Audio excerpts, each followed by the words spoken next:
Welcome. Let's see what type of games have you made. I went through the submissions on Discord and I found two Sokoban games, and I figure it might as well be a good video since we can see the pros and cons of each of those. And during the end of the video I will share an idea for a commercial game which just kind of clicked with me, so I hope you stay tuned. For those of you who aren't aware of what Sokoban is, it's a type of a puzzle game where you are pushing around boxes to certain specific points on the map. We have two submissions, one is from Teas and another one is from Bendenda Great, and let's see how both of those look like. Okay, the first one on the list would be from Teas. This is the main menu. I really like it. I hope you can hear the music in the background. It's really nice, relaxing, which I think it's perfect for this type of game where you have to think a lot. And we have a few buttons here, but before that, you can see you can follow him on YouTube and you can support him if you want. I will leave the link to this game in the video description as well for the next game. Let's go into the game itself. First off, the title. Since it's pixel art, something is a bit strange about this font. If you look at the size of a pixel, even if it's upscaled, this should be the size of the pixel, but this letter B has half of it. So I'm not sure, something went wrong with upscaling, I would think. And when you move around that title, it creates these jagged edges. I'm not sure I like this effect on this type of style of font. Maybe if you want animation, just maybe move it up or down. I think that should be fine. The buttons look great. I like the animation that you upsize the button when you are moving around with it. Levels, I don't think it works. Music, the button doesn't work. This one is for full screen, it works just fine. And the X button, if I press it, it will block the game. Now, since this is a browser-based game, I don't think you need this, but again, perhaps for other builds, for Windows and other systems, you might want this. But I would say if you know something doesn't work, you can simply remove it. Okay, now let's go and play the game. The game itself is very responsive. I like how the character moves around immediately when I click, so the difference between my thought and my action is minimal, which is great for puzzle games. And the goal is here to put these blue boxes on the red rectangles, and I would really like to see some kind of a, I'm not sure, effect when a box is placed on a rectangle. Perhaps making the red rectangle into green color, for perhaps.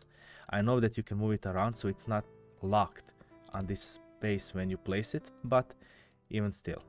So this is level 1. Okay, level 2. I remember playing your game maybe a month ago or something like that, and you had only one level and it was very difficult, especially when you are trying to learn the game. So I really like that the difficulty progression is a lot smoother now. It's definitely a big plus to me. Okay, one thing that I've noticed is that you have no sound effects. So when you move the character, push the boxes, there is no sound effects. It would be good to have maybe just one tiny sound effect, just to give it more, like you have the eye candy, perhaps like a dust cloud when the character moves. You can add eye candy, but you can also add audio candy. So just few sound effects to make it more lively, so to speak. But don't overdo it, because puzzle games, the focus should be on the puzzle themselves, not on the, don't overdo it, just that's all I'm saying.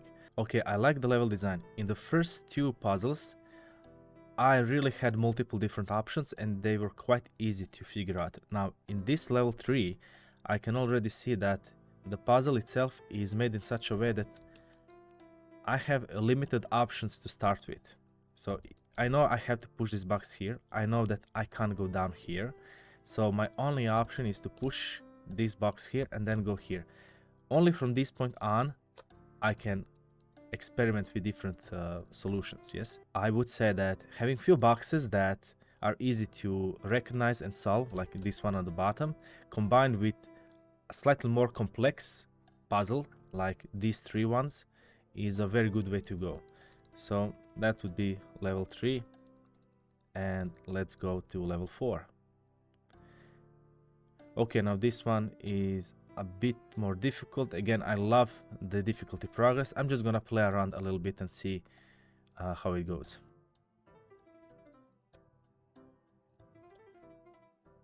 Okay, that's level 4. Okay, now this is level 5. The last time I played your game, this was the first and the only level, which I found a bit too difficult if you just wanna learn the game. So I'm glad it's now only level 5 instead of being level 1. So the difficulty curve is much smoother and more enjoyable to play. Okay, so those were all the levels. So to sum up, I mean, a couple of these bugs, I mean, of course you can fix. I would love to be able to go back to a specific level, but yeah, I guess this is the extent of it. The gameplay is very smooth, it's spot on. I didn't notice any bugs during the gameplay itself, so I think the core mechanics are up there. Now, if you fix the UI a little bit, I think you are good to go. Nice game Tess. I really like it. Again, if you want to try it out, you can find it in the description below. Let's move on to the next one. Okay, the next one will be from Bendenda Great. Now, I already started playing this game, got to level 3, which you can see from high score 3, because I was very smart to press the record button again. Yeah. And yeah, the menu looks great.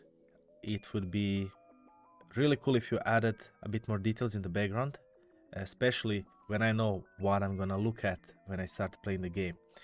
One thing though that I want to mention is that the continue button was here even when I first started the game, so if you never play the game you can continue it, but it will bring you to level 1. And when it comes to loading the level, even though my high score is 3, meaning I got to level 3, I can load any level. Let's say I'm gonna load 5, for example. The loading screen, by the way, looks amazing. I love it. The graphics also look great, but we'll get to that in a couple of seconds. Now you can see that I have level 5 here even though I never got to it, so just one thing to keep in mind. Not sure about the icon that brings the menu up. Perhaps have like 3 straight dots or 3 straight lines, I mean, like the usual UI design, just so you know what this button would mean. And in settings we have VSync. I'm not sure if it works. We have the speedrunner mode, which I'll try out, but first I want to go back to main menu. Okay, now when I press the exit, it left out the game, so I would really like to see a button that brings you back to the main menu instead of exiting the whole game. Alright, let's start with the game. Again, beautiful screen. Okay, now level 1 here is the exact one as it was level 5 in TES edition. But notice this, we have some sound effects when the character is moving, which is great.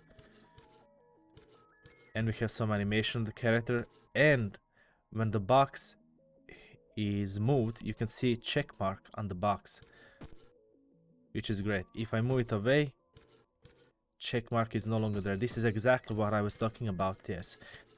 So you'll see that during these things, both game developers can learn from each other. Now, for your specific case, now I'm gonna press the button left 3 times rapidly. 1, 2, 3. So I'm missing a whole movement here, and the reason is I can hold a button and move my character, which is totally fine. But in puzzle games, I would like my character to move as fast as possible and to be as responsive as possible, because in puzzle games, if I have an idea on how to solve a puzzle, I don't wanna be stuck there waiting for my character to catch up. The difference between the character and my thought should be minimal. So when I think of something, I want the execution to be as fast as it can possibly be. Okay, so that's one thing. Yeah, it's not as responsive, and yeah.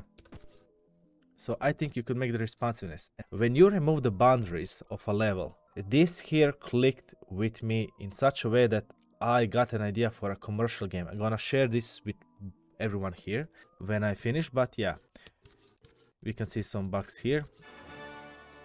And level 1 completed. Press enter to continue. Yeah.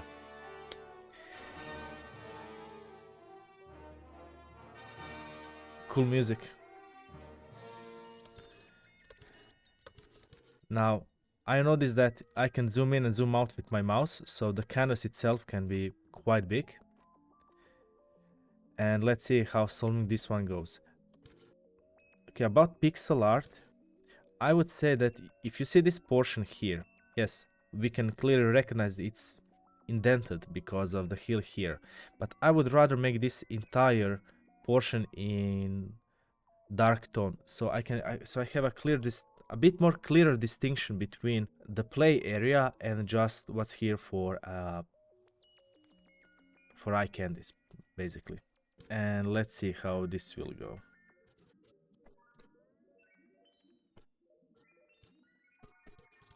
Okay, now this puzzle is quite simple. So essentially, every box should go here and then here straight on. And now you'll notice what I'm talking about. Even though the level is quite big, it's beautiful. It will take quite a while for me to solve the level, even though I know the solution is very simple. Now this level is a lot easier than the first one, so the difficulty progression isn't as smooth as it can be.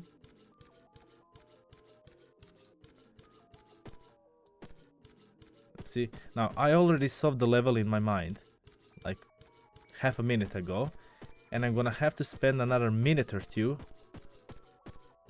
solving this level, which in puzzle games isn't really the best. So when it comes to the graphics, it's amazing, really. It's great for this type of style. When it comes to the sound design, again, great stuff. But if I think about the responsiveness of the character, I think it could be better. And when it comes to the level design and difficulty progression, I think that also could be a bit better. So let's speed this up and solve the level. Oh, I also like that you have the moves counter up in the right corner. So in case you want some kind of a high score and stuff like that, you can certainly do it, which is great. Which I think Tess you could also do. And see this when, I mean, I just love this when you can go out of bounds when you finish the level. I just want to see if I can. Oh, I go over the trees. Okay, fine. First time I played it, as soon as I finish the level, I will get the notification that I finished the level. I'm not sure what happened in this playthrough. So I'm going to click here and see in the settings if I can enter the speedrun mode. So I have some settings applied and see what that means. Okay, I probably have some time. Still stuck. I'm gonna reset. Give me a second. Okay, with escape I can start the level again. Yeah, and it's a counter. Really nice touch. Now, I'm not gonna play through this again, but yeah, I think it's a really nice game. I really like the simplistic style of this pixel art. Now, to sum up everything, I think that you can improve the responsiveness of the character and just maybe put everything here in the shadow. Let's see how it would look like, in fact. Okay, here we go. So hopefully you'll see what I mean. So if I place these colors in shadow, you can clearly see where exactly you can play around with the boxes. You can see the bounds of each of these a bit more clearly. If I leave it like this, even though we have this portion to indicate the depth of this field, I don't think it's enough for puzzle games. Readability in puzzle games is very important, so I would just rather keep it like something like this, just to keep it a bit deeper. If you wanted to add more interest to the level design, you can make some, let's say, pawns apart from the few bugs that you have. I think you did amazing. The visuals also look great. All right, so what can these two game developers learn from each other? From Teos, I would pick two things. One, responsiveness of the character. It's very important for character to be as responsive as possible.